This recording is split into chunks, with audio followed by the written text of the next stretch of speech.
Let's go. Tuesday, October 25th.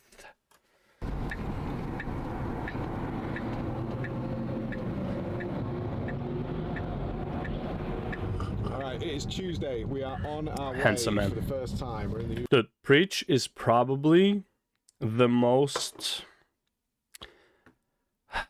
I would say by far, I like Preach content about WoW the most. He made so many good videos explaining things like why like the game lags when there's so many players. Like the video with the cubes, fantastic, right? It simplified the concept of why the game is laggy because of all the calculation that has to happen in the background.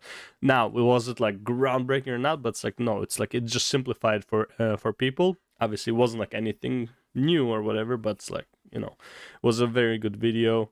And overall, I would say he has always been extremely realistic with his viewpoint about WoW as a player, right?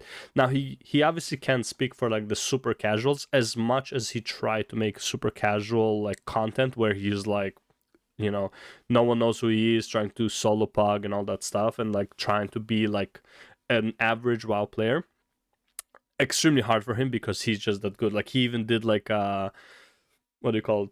Like he went into a raid after being like cutting edge on an alt and tried not to raid lead at all and see what happens in like pug raids, right? And see how people handle stuff. So I really love like his content as far as WoW goes, and he was one of the biggest critics during Shadowlands, during the alpha, during the beta. His interview with Ian wasn't even an interview, it was a conversation, and he made very clear that he disagreed with a lot of the points, right? Like he wasn't shy and stuff like that. Now take something like maybe Bellular, and Bellular has like his mood swings, basically. It's like, I would say 8 months ago, Bellular was pretty much shitting on WoW constantly, and again, there was a lot to shit about, yeah. But now, during like Dragonflight before it releases, yes, are there a lot of good things that Dragonflight is kind of fixing? Yes, but he's not addressing the core issues that Dragonflight did not fix, such as loot. Basically, loot is still fucking shit in WoW. And like, he compliments Profession because of all the effort they did, but it's like, Professions are pretty much bad design because of the materials you need, right? It's like there's so many things that it's like, no, you should still critique this. This is still a problem. Like, you've been in this game long enough, you know this will bring problems, right? Anyways, I'm not here to like debate who's right and who's wrong. I'm usually right. But yeah, let's watch this guy. Uber right now with all our stuff. By now, you guys have probably seen the tweet that we're going to be filming today. Also, look at his hair, bro. I mean, first of all, I don't like that it's going so slow, but at the same time, I mean, it's better than being bald, right? I mean, I don't know.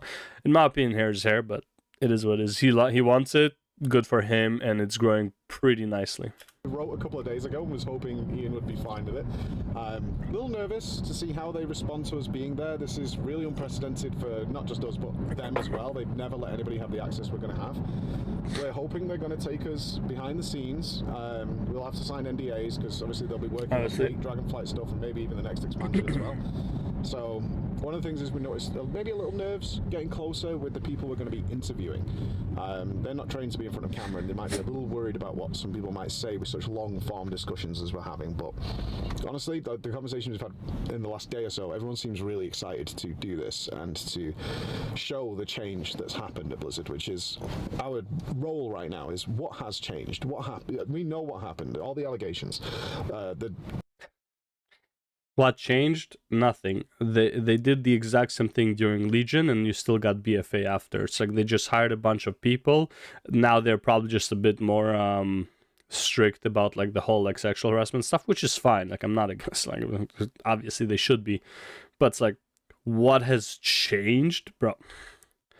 Nothing has changed. As much as I love like the big tech companies that they have the like chill room and the cafeteria and the gaming room and all that stuff, and I love it, and it's like you can literally like live there. It's a campus. The problem is like this can also hinder work. Do you necessarily need that many devs? I would say yes, but you also want them to work at least 95% capacity. I mean, 100% will be tiring, but it's like you want them to work. And in my opinion, Dragonflight is a very lazy expansion. Shadowlands not doing very well, and their previous expansion is kind of going in a downhill trend, and now they seem to have changed their entire philosophy. So hopefully we can dig into what caused that, other than just financials and trying to get sub numbers up. How did they change their entire approach to the game? So that's what we're interested in. They didn't. In my opinion, they didn't change their approach to the game. They moved away from contentious topics. So like the systems, you can say they're good, you can say they're bad. In my opinion, acquisition was always the problem, but they never want to increase acquisition because they only increase acquisition towards the end of the expansion, which is why Shadowlands, the end of the expansion, is good, because all the systems are like that, you know, and you got it, right? The acquisition of the system becomes good. And this has been a repeat since Legion, basically. Artifact power was a shit grind 7.0. 7.1, just literally one quest, you're at level 54 artifact power. The increased acquisition, suddenly it's better. Legendaries in Legion were shit. 7.1.5 gave you a vendor. I think it was 7.15, right? Maybe 7.2. It's like they increase the acquisition as the expansion goes, and the expansion becomes better. They didn't change this philosophy. They're still gonna make a lot of shit more annoying now, and then it's like, oh well, here you go, now it's better. So many cool people. You just don't have systems now. And higher ups, like serious execs, so fingers crossed, guys. On tentacles. Nice. I love the sound. Number of cases that came out at that point. I was like, oh my god. I just want to... Bro, these videos were so good, man. Preach is like a massive OG. Be hype about it again. Add Ants to the Great Vault. Vault, in my opinion, is it better than the chest? Yes. Now, here's the thing. It's like, in my opinion, the Vault is a very shitty mechanic. Is it better than chest? Yes. Is it better than having no Vault? Yes. But the problem is, it's like, when you go to that mentality, is it better than not having it? It's like, well, would you rather Mythic Plus be one loot, like one item, or 0 items? Like, they're both shit, but obviously you would go for the one loot. Doesn't mean it's a good system, right? Why can't you draw, for example, 3 items from the vault? What if you're a raider? What if you're a because like the thing is, it's like if you're a raider, right? You can get the 1 item from the raid. Well, what if you do everything? Why can't you get 3 items? It makes no sense, right? But you know. They want to be stingy with loot. I get it. That's their philosophy. This philosophy doesn't change, and this philosophy is literally what's like pretty much fucked up the game over, as well as the systems. We're missing something big here, and we're failing. Time to give up on World of Warcraft.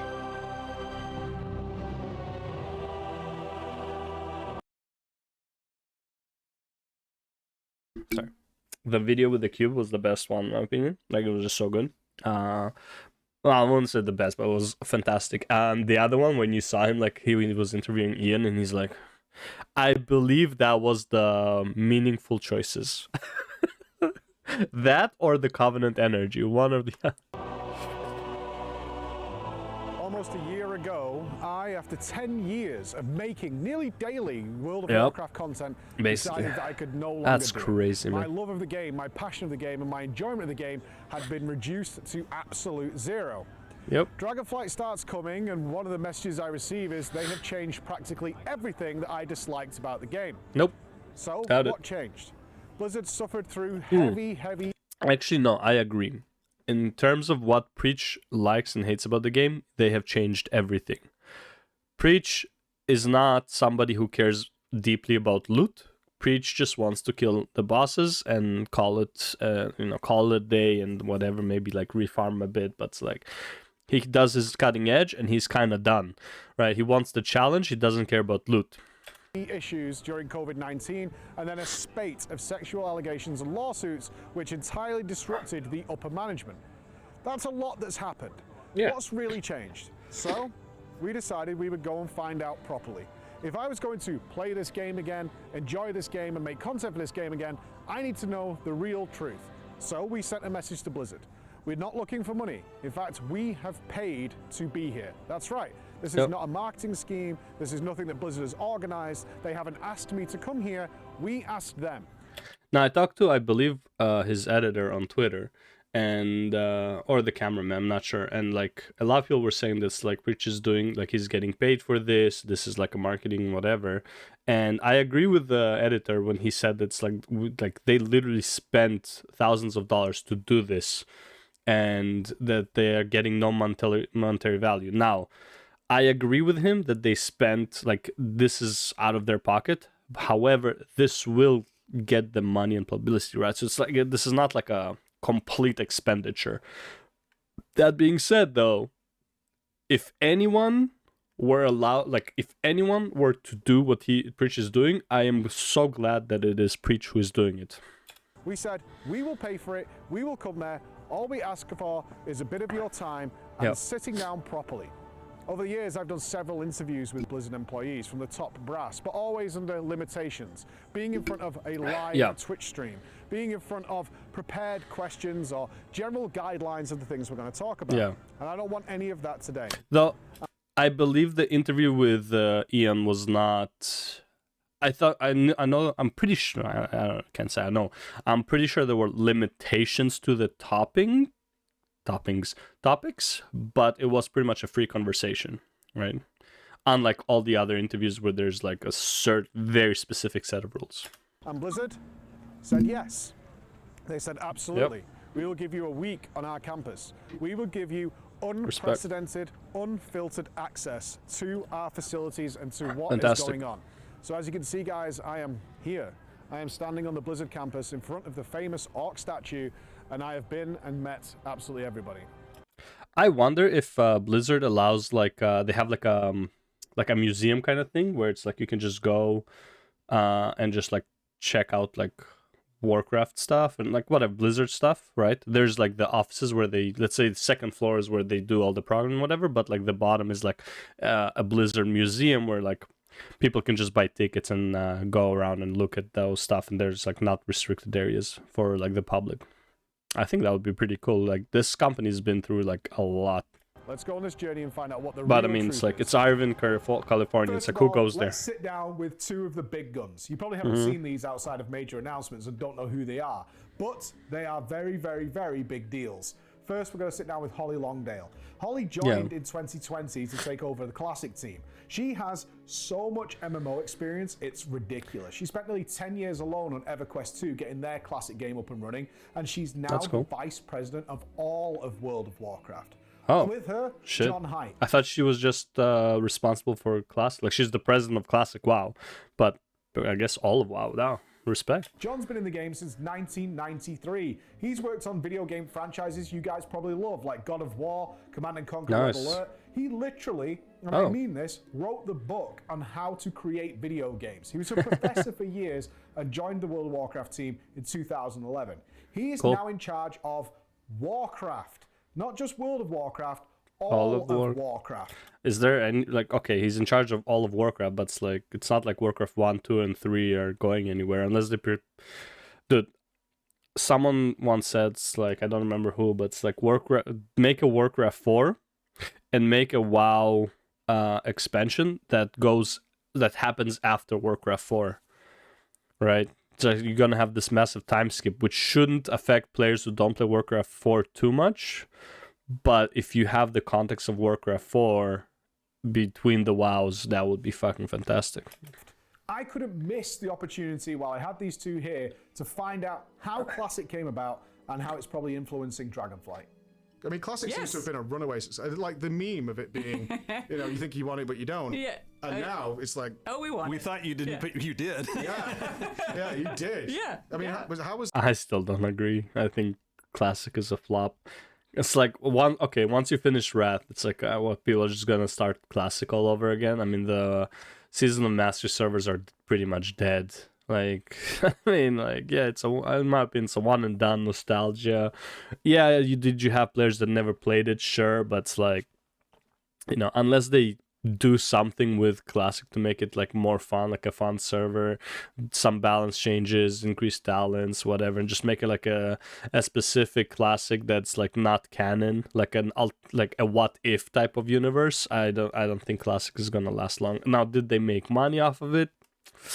Probably, but was it worth the expenditure? In my opinion, not really. What does that decision come to at the time? Like, what made the change there? With That that? we actually made Classic? Yeah, that you were like, okay, they keep asking. Yeah, we're gonna. they do made it. Honestly, yeah, we didn't think it was going to be financially even necessarily a great decision as Yeah. much as it was our fans are really asking for this. Some of our most devoted Like I fans said, are asking it for wasn't this. financially beneficial. And it really was. When we say it was a love letter, it was a love letter. We're like, we justified it in the, hey, we do this. It's going to make our fans super happy. Yep, that's and, all it you know, was. we're going to learn a lot in the process. But I mean, come on, how many games have gone back and recreated that? Now I did that on God of War, right? Yep. God of War 1 and 2 and up-resed them. But the game's still live, you know. It's like you can still play those areas in modern. So going back and recreating that original experience, I don't think that's ever been done before. I mean, RuneScape's tried. Old school RuneScape is, but they had to accept a lot of changes. That's why Yeah. I'm here with doing our EverQuest Classic servers. This WoW is a whole different Animal. What challenges did you meet then that you weren't expecting? I guess. with Classic Yeah, for sure. numbers, just vast, the sheer amount of people vast playing it. numbers. Yeah, and you know, players never do what you expect them to, like ever. That's like every MMO lesson ever, right? It's like Yeah. ants; they just crawl across the planet. But that's one of the beauties of it is, you know, we're re-exploring and relearning, you know, Classic. Even as much time and effort is spent in the archaeology We're relearning how degenerate the player base can be, you know. of, you know, does it match what the original game was like? But when players interact with it now, the skill that they have, the knowledge, you know, that some of them have done it Yeah. before, all these like really interesting little edge cases and stuff that they find, and you know, it's a day-to-day, you know, wow, look what they Adventure. figured out. Yeah. It was based Did you on. expect it to just be like everyone's going to play it for like a month? Was that your expectation? Kind of. I mean, I remember our original estimates, and it was kind of funny because we totally underestimated the number of realms we were going to have, and I can remember, you know, like arguing with one of our regions. Also, don't forget that a big like addition to like WoW Classic being successful is, you know, like the BFAs being shit and challenge being shit. So it's like, well, I want to play WoW, but these two are shit. I might as well play Classic, right? I'm not saying this like like the number one factor, but it's definitely was a massive factor for people. You know, it was like very conservative and like, you know, we're only going to need this. And Yeah. we'd flown out there and we're like, no, we think based on our estimates in North In the America, beta. you're probably going to want to have more than that within, and, you know, God bless the Classic team, but like literally within weeks, they had to spin up 10 times our estimate Yeah. Almost like the original WoW. to handle it. It's almost like you recreate that back-end experience. Except we had the technology this time. Yeah, Scrapping it was phasing. I don't know. Go up to fries. literally belt strapping things together. Plug it in, go. But it's been I'm curious. Well, this thing, the people that are like taking turns, I would see this line, I would either quit or be a dick. Fuck that, man. Just add tagging. Curious what you guys have learned from that, from what the players are doing in Classic that's now coming into the retail game. Like you were like, yeah, we should bring that into the retail. You're seeing it, yeah. Look at these, like, bro, I don't want to use this word because it's overused, but it's like, look at these sheep, man. Just fuck it, bro. Just be a paladin, throw down consecration or some shit. Well, obviously not this level, but like, yeah, man, spam the tab key and an instant attack ability, you know? It's like... That's the exciting thing is Classic brought back these conversations about talent trees, like revamping talents. How much do you love spending your points and experimenting with your class, or if that was what your memory is? That's my memory of Classic or of Vanilla. And so the team recognized that. They're always taking the pulse too. It's like players really love that. And professions. I think the teams really wanted for a long time to be able to focus on professions as well. But even how we are looking at content. I don't want to even right? get So into it. more, you know, in Vanilla or Classic, there's the exploration factor. It felt less guided, and the team's taken that to heart too. And you'll see elements of that in Dragonflight as well. It's a really wonderful exploration about, where are we now and where are we going to go in the future, and kind of taking stock and listening to the community, and it's pretty incredible to see what she said about the exploration. I really fucking doubt it. I really doubt it. Like, WoD, in my opinion, was like the closest thing they ever got to like exploration. Miss kind of did it with like some treasures, but like I think WoD was much better. On like the first playthrough of WoD, bro, you kind of went everywhere, because like once you found one treasure chest, you're like, I gotta find all of them. In Dragonflight. Yeah, I think this social interaction, I in miss that classic, so much. you had to, just to get through stuff, you had to make friends, and we were all in this together. I played in the beta, and I played, WoW. I played for 18 years. What's the biggest change you've seen in players? Because I talk about like what idyllic MMOs, what would if I was creating an MMO, what it looked like, and I focus so much on the people, because I can't think of an MMO being anywhere what I would consider great without the people you play with. I think about my guild more than what's this feature, what's this content. But we're growing loud voice that I've seen across many MMOs now. We're talking to so many MMO companies. A lot of players who just want the solo experience. And their biggest fear is actually other people, which blows my mind, because I was like, I love the people so much, even the bad ones. Because that's I get it. a moment, I think about those moments with the bad people.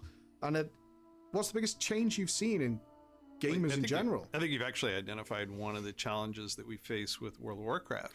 I completely understand the whole like playing with other people being as like scary, because a lot of people don't want to be judged, and if they don't feel like they're good enough, like they're gonna fuck up and people are just gonna hate on them, and it's really just feels really bad. I get it. I stopped caring about it, but like I was there. I mean, I used to care about this shit. Now it's like most times I just don't want to bother learning something more so than I care about people's opinion if I suck at it. We know that a lot of players or waste people's just want to time. come in, have some fun, know that there's things for them to do, and not have the pressure of having to interact with other people. Mm-hmm. But then they want to, and then when they have that chance encounter, where someone happens to be farming the same thing and you just got killed 3 times, and okay, let's join in a group together. We did it, we killed it together, awesome, that's cool. Yeah, that's like that does not happen in retail WoW, and I doubt it will. If something kills you, switch to tank spec and you can probably solo it. Meeting, that set of friends that you start running dungeons with, or you start doing a raid with, and enjoying some of that group content that we've created. This is a funny point that he's making. At the beginning of an expansion, it is so easy to make like a bunch of friends. Like, you're running the heroic dungeons, and it's like people see like you're good or bad and whatever, and they add you to their friends. It happens to me a lot. Not that I'm like a fantastic player, but heroic is not really a challenge for a player of my caliber. Not that it's like top tier, but and especially because I run tank and I'm just like fucking let's go. Like I'm fucking limit testing, I'm pulling shit and stuff like that. So it's really easy to make friends then. Dude, 2-3 weeks after, I would say 9 out of 10 people I would never see online anymore. Like maybe they're still playing, but it's like on a different schedule. And even the one player that you find is like barely doing the mythic pluses you were doing, right? So it's like, I mean, the only way to really like find people is either really look for them or just join a guild with the same fucking goals as you. Those are some of the best moments in the game. Yep. Like I remember it was Christmas a few years back when we had the hive mind, mount. It was this crazy set of things that you had to do to unlock it. Yeah. And I did this with a completely random set of people. 4 people I didn't even know. We went through all of it. I had all the monocles. We got this thing, and we were all like high-fiving each other. And I I got to put them on my friends list. And I actually kept in contact with the one for a couple months after that. Yeah. But at those moments, and then they found out who you are, and they're like, bro, what's going on with Shadowlands? Like, I can't be your friend anymore. Moments are so cool. And I think, we try to have experiences like that, where you no pressure, you can play by yourself if you want to, And I think there's something actually kind of comforting knowing that while I'm wandering around doing my solo thing, you know, working on one of my alts or whatever, that there's thousands of other people around there, you know, and I can see them doing their thing. And I think that's a really fun part of the game. It reminds me that I'm not just doing this all by myself. Like I said before, what does it mean for Azeroth to feel alive, you know, day to day, week to week, and ongoing? And how do we evolve that? And to me, you know, I geek out, we all geek out about all this stuff about how do we evolve?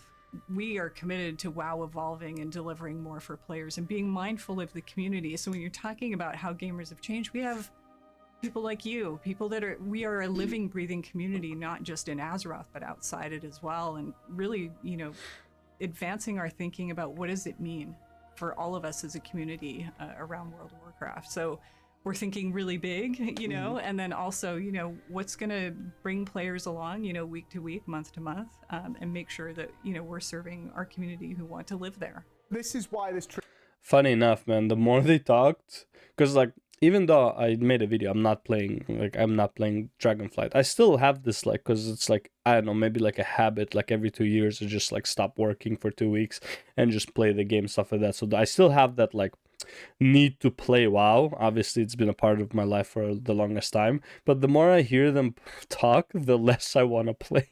trip is so important. Sitting down with these guys, finding out how Classic came about and how it's going to influence Dragonflight, so amazing. But one of the things I'm worried about with coming here is I actually don't know how everybody plays World of Warcraft. Yeah. I think back to my day to day, from vanilla all the way up until the end.